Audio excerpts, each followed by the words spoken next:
Praxis Playbook with Dr. Johnson, and I help you be Praxis so Praxis won't beat you. Phonological awareness versus phonemic awareness. Let's talk about it. I like to think of phonological awareness as our big umbrella term. And under this umbrella, there are several very important skills that fall underneath it, which represents our raindrops. Now let's just go through our raindrops. First, we have phonemic awareness, which is the ability to hear, identify, and manipulate individual sounds or phonemes. Remember, phonemes are the smallest unit of sounds in the words. Phonemic awareness, I like to say, I like to teach my students that you can do this with your eyes closed. Phonemic awareness is an auditory skill. You do it by listening. You do it with your ears. Next, word awareness, which recognizes that sentences are made up of individual what? Individual words. Very good. We also see rhyme awareness, which involves recognizing and producing rhyming words. Think about your experience in early childhood when you were either in pre-K or kindergarten or first grade. You sung a lot of songs, right? You sung a lot of rhyming songs. Twinkle, twinkle, little star. Yes. And so then you might not have known that this was a phonological awareness skill, but that's exactly what rhyme awareness is. That's why we have children sing those songs. That's why we sing those songs, right? That's why we have sung those songs, right? Another skill is alliteration, which is noticing and working with words that begins with the same sound. Peter Pepper picked up, that's alliteration. And so I get kind of tongue twisted when I say that, but that's a good example of alliteration. And then there's syllable awareness. Remember, we would clap out our names, right?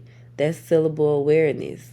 Together, all of these raindrops, phonemic awareness, word awareness, rhyme awareness, onset rhyme awareness, alliteration, syllable awareness, they make up our overarching skill, our umbrella, right, of phonological awareness. I want you to think of phonological awareness of the foundation of reading. All reading begins with being phonologically aware. And I love to make real world connections. And so what I would tell my students is phonological awareness.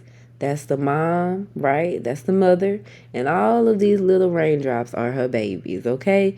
And it's just some real world connection and context to kind of help you understand the hierarchy of this, right? Phonological awareness is our umbrella. What falls up under the umbrella? Our raindrops, the skills, her babies, right? Now, what is phonemic awareness? I feel like a lot of people get phonological awareness and phonemic awareness confused. But phonemic awareness lives up under their umbrella. Phoneme equals sound. When you're taking the Praxis exam and you see the word phoneme, I want you to replace it with sound. Phoneme is not just a sound, it's the smallest unit of a sound.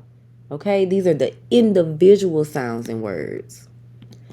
Now in another video, I'm going to go into each of these skills more in depth.